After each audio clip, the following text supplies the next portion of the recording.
Super star அவர்களுக்கும் TVK கட்சிக்கும் லைட்டா ஒரு மோதல் ஏற்பட்டு இருக்கு. ஆக்சுவலா ரஜினிகாந்த் அவர்கள் ரெஸ்பாண்ட் பண்ணி ஒரு அறிக்கையை விட்டுட்டாரு. அது என்னன்னு பார்க்க போறோம். நெக்ஸ்ட் வந்து பாகிஸ்தான் வந்து கொத்து கொத்தா பண்ணக்கூடாத ஒரு விஷயத்த பண்ணு உயிர்களை சாகடிச்சிருக்காங்க ஆப்கானிஸ்தான். அந்த விஷயத்தை என்னன்னு நம்ம இதை பார்க்க போறோம். சோ ஃபர்ஸ்ட் இது என்னென்ன பிரச்சனை டிவிகேக்கும் ரஜினிகாந்துக்கும் சண்டை தான் போயிட்டு இருக்காங்க. சண்டை கிடையாது. முந்தானத்து வந்து பாத்தீங்கன்னா ஆதவ் அர்ஜுனா இருக்காருல்ல, சோ அவர் வந்து பேசக்கூட ஒரு விஷயத்த சொல்லியிருப்பாரு. எங்க தளபதி, அதாவது எங்க தலைவர் வந்து எந்த அளவுக்கு வந்து மனதால மென்டலி வந்து ரொம்ப ஸ்ட்ராங்கானவர்னா, சூப்பர் ஸ்டார் இருக்கார்ல ரஜினிகாந்த் அவர்களுக்கு வந்து பாத்தீங்கன்னா நிறைய பேர் டிஎம்கே வந்து அவர் கட்சி ஓபன் பண்ண பிறகு ஸ்டார்ட் பண்ண பிறகு லிட்டரலி நிறைய பிரஷர் கொடுத்து அவரை கட்சி நடத்த விடாம பண்ணாங்க. அதை இனிஷியேட் பண்ண விடாம பண்ணாங்க. அதுக்கப்புறம் அவர் கட்சியெல்லாம் இழுத்து மூடிட்டு இப்ப என்னன்னு பார்த்தா அவங்களோட ப்ரொடக்ஷன்ல சன் பிக்சர்ஸ்லயே வந்து படத்தை நடிச்சிட்டு இருக்காரு. இப்படிங்கிற ஒரு விஷயத்த சொல்லிட்டாங்க.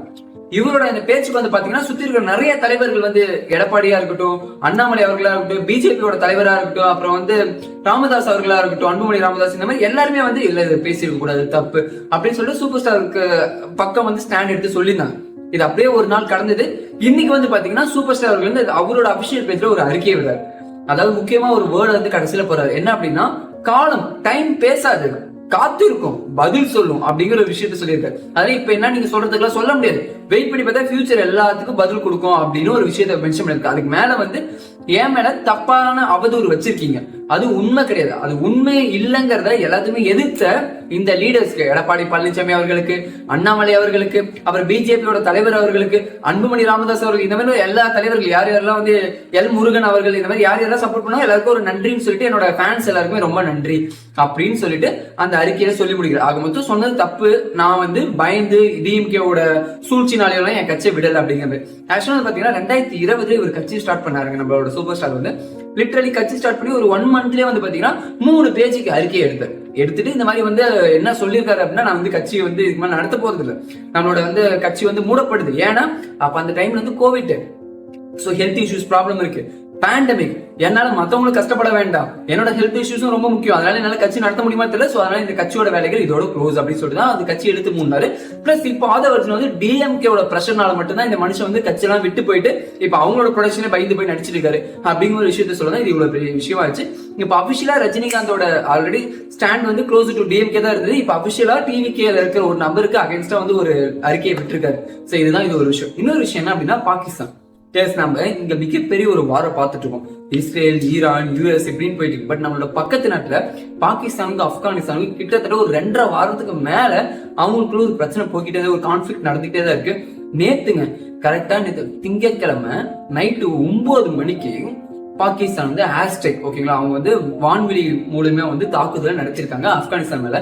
ஆப்கானிஸ்தானோட கேபிட்டல்ல நடத்திருக்காங்க, ஓகேங்களா. கேபிட்டல்ல முக்கியமா எங்க அப்படின்னா ஒரு ஹாஸ்பிட்டல் நடத்திருக்காங்க. இதுதான் மிகப்பெரிய ஒரு பிரச்சனை எல்லாராலையும் பேசப்பட்டு இருக்கு.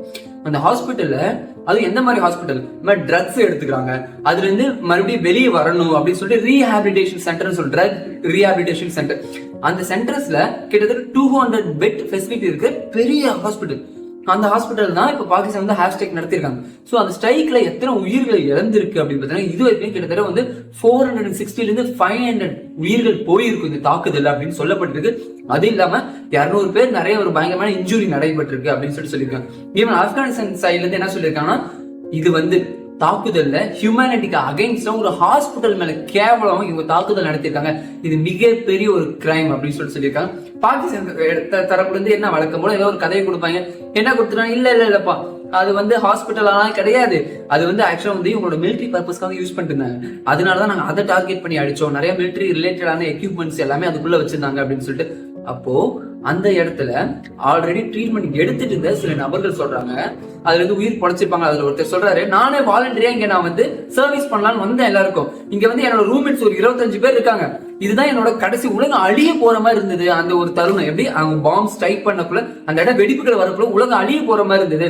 அந்த 25 பேர் ரூம்மேட்ஸ் கூட இவரு இருந்திருக்காரு, இவர் ஒருத்தர் மட்டும் தான் பொழைச்சிருக்காரு, மீது எல்லாருமே சேர்த்துட்டாங்க. இந்த மாதிரி லிட்டரலி 460 500 பேர் இறந்திருக்க கூடும் அப்படின்னு சொல்லப்பட்டு.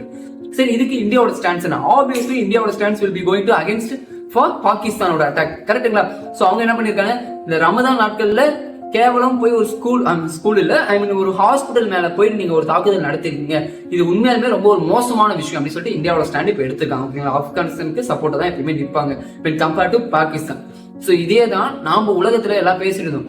ஈரான் நெக்ஸ்ட் என்ன பண்ணிட்டாங்க, ஈரான்ல இருக்க ஒரு ஸ்கூல் மேல தாக்குதல் நடத்திட்டாங்க. ரொம்ப ஒரு மோசமான விஷயம், இதெல்லாம் தப்பு அப்படின்ட்டு. இப்ப நம்ம பக்கத்து சைடுல இருக்கிற பாகிஸ்தான் வந்து என்ன பண்ணிருக்காங்க, அங்க ஒரு ஹாஸ்பிட்டல் மேல தாக்குதல் நடத்திருக்காங்க. ஆனா மூசி மழுப்பி அங்க மிலிட்டரி இது இருக்கு, அது இருக்கு, டெரரிஸ்ட் இருக்காங்க அப்படின்னு சொல்லிட்டு தான் அதை மேக்கப் பண்ணிட்டு இருக்கானுங்க.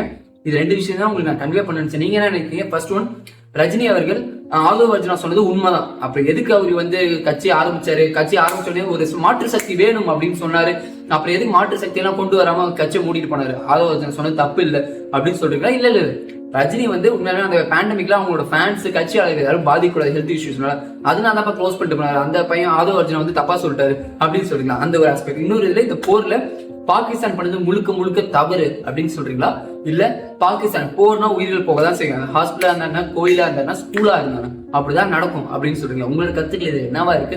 வழக்கம் போல் உங்களோட கருத்துக்கள் எல்லாமே கமெண்டில் வரவேற்கப்படுகின்றோம். இந்த விஷயம் உங்களுக்கு ஷேர் பண்ணணும்னு நினைச்சேன். இந்த மாதிரி அப்பப்போ தினைக்கும் நம்ம ஊர்ல என்ன நடக்குது, நம்ம இந்தியாவில் நடக்குது, நம்ம வேர்ல்ட்ல என்ன நடக்குது அப்படிங்கிறத அப்பப்போ நம்ம டைம் படிக்கல பேசுவோம். அதெல்லாம் தொடர்ந்து பேசணும். வேற எதுவுமே பண்ண தேவை, ஜஸ்ட் மறக்காம உங்களை சேனலை சப்ஸ்கிரைப்